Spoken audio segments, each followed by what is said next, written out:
Okay, so we're going to use that story as a place to start from as we consider how you tell a personal story. Who remembers the first line of my story? Yes, it was the winter of my discontent. And why do you think you remember that? Yeah, it's a line from Shakespeare. It had a little twist on something that was literary. The thing about our first lines are that they wake people up. They help us move across the liminal space between everyday conversation and, okay, now I'm talking and I think what I'm saying is important and I want you to listen for a while.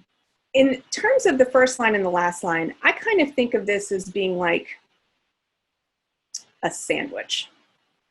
So the first line and the last line kind of hold your story together. They're like the really good bread on a really good sandwich. Also, like the last line is like sticking the landing, right? So the gymnast, she tumbles across the floor and she throws her arm up in the air. And I think a lot of times people start telling a story and they kind of know what happens in their story, but they don't really know where they're going. Not knowing the last line of your story is like getting in the car and having no idea what the destination is. If you have a really good, strong last line for your story, then people will kind of forget whether or not you rambled in between. The dismount is what really matters. So if the first line and the last line are like the bread on your sandwich, and the details are like the lettuce.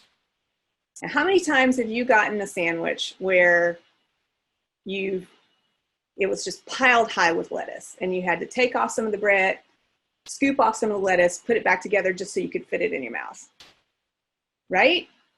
But how many times have you gotten a sandwich where you're like, what this sandwich really needed was some good, crisp lettuce? Well, that's good, crisp detail that shares important facts and paints the story in a way that you can understand, like takes people into the story. That's where your details really serve and move a story forward. Now, I could have told that story in all kinds of different ways. I mean, I could have said, this one time in college, I put my foot in a hole.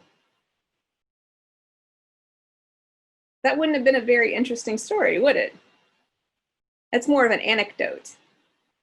So I think that we have to learn how to use our details to move the story forward. The cheese on your sandwich is vulnerability. And I don't mean that because it's cheesy, it's because I don't ever want to eat a sandwich without cheese. A story without vulnerability is, to my thinking, not really much of a story at all, a personal story at least. But, you know, Brene has pioneered this notion also of floodlighting, and we all know it when we see it, which is when we've overshared, when we're in danger of winding up with what she calls a vulnerability hangover. So in order to strike that balance between actually having given something of yourself away in the right way and also held something for yourself, I like to think of it as being like exfoliating. The right amount of exfoliation is the right amount of vulnerability, where you've got a little bit of skin in the game, but you haven't gone too far. Remember how I said, I could have said, one time in college, I put my foot down a hole. Well, that would not have really been a story. It would have been an anecdote. And the reason why is because nothing changed. So what is the change in me, the circumstances or the environment? If nothing has changed between the beginning and the end of the story, then it probably is not a story. You need to figure out what has changed. In that way, as we tell stories, we're building a model for what we want to see in the world. Storytelling can become an alchemical property for all the change that you want to make happen?